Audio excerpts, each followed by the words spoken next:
So we have the sheet with all of our finger puppets, the pig, cow, chicken, and horse, and we have our barn. We have a glue stick. You're going to need either pencil crayons or markers, and you're going to need scissors. So we're going to start off by coloring all of our little animals and our barn. With this step, you can decorate them however you would like. And don't worry about coloring in the lines because we are going to be cutting these out anyway. So accuracy isn't important. Again, you can use markers if you'd like. Whatever you have at home, you can use. I'm just going to finish up coloring all these guys in. Perfect. So now we're going to move on to our barn. I chose to make my barn red with a brown door and a brown roof. But you can do it however you'd like. It's your barn. So now that that is complete, we are going to cut out the barn. So you are going to trace around your barn, making sure you do not cut off the tabs and you do not cut out the middle.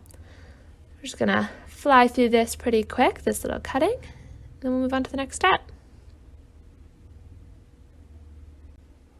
All right, so now that it's cut, we are going to start creating the actual barn shape. So we're going to flip this over upside down, and you're going to fold in all of the fences. So make sure that those are folding inwards so that you can see the color now. Perfect. So now we're going to fold in the barn once again so that you can see the barn colors. And unfold it a little bit. Now to make it more of a 3D shape, we are going to fold down all of our tabs and glue them. So taking the tab closest to the barn first, you are going to fold it backwards, add a little bit of glue, and attach it to the barn. Perfect. Make sure that it's secure before you move on to the next one. Now we're going to take the next tab, fold it backwards, add a little bit of glue, and attach. Once it's secured, you're going to move over to the next side. Again, fold the tab down, add a little bit of glue, and you can attach it to the other fence. I had a little trouble getting this one to stick, so I will fix it in a minute. And then the final tab, you're going to fold it down. So this is the one that's attached to the barn. Once it's folded down, you're going to add some glue and attach it. Pretty simple. So there you have it. So there's your barn. It is now 3D and you can fit things in the little pocket. So now we're going to move on to our little farm animal finger puppets. So you are going to cut out each individual finger puppet and be very careful that you keep on the little tabs because that's what's going to wrap around your finger. I'm going to cut these out pretty quick. And once again, make sure you do not cut off the little tabs because that will be what wraps around your finger.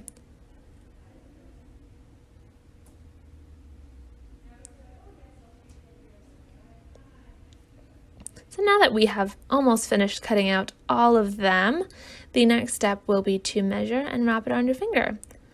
So there's all of them cut out. Very nice. So we're going to start with the cow and we are going to turn this into our first puppet first. So taking the tabs, you're going to wrap them around and you're going to measure out your finger to make sure that the puppet is going to fit without sliding off too much. So then you're going to glue down one of the tabs. And then wrap it and attach it together. You can also use tape for this step as well, whatever is most convenient. And attach those together and do one final measure to make sure that it is going to fit before you let the glue dry.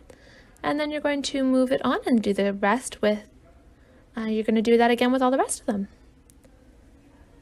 Glue, wrap, test for all of them.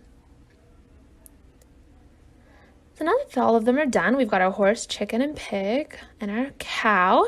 You're going to do one final measurement on your fingers, and there you have it, your barn and finger puppets. The first thing you're going to need is 6.5 popsicle sticks, coloring supplies, I chose to use markers, and white liquid glue. You're going to color your popsicle sticks. I did mine with a little bit of movie magic. And then we're going to start assembling the tractor. Put some glue on the top of 2 popsicle sticks. And then you're going to use the half popsicle stick to go across.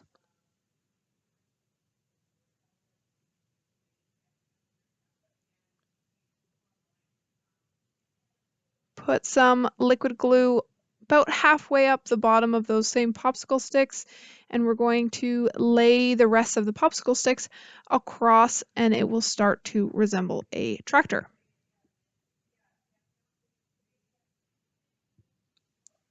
The next thing we need to do is put glue where we think the tires are going to go, and then put the big button for the back wheel, the small button for the front, and the best part about liquid glue is that if you make a mistake, you can move things around while it's still wet. Let this dry, and there you have it, your very own tractor.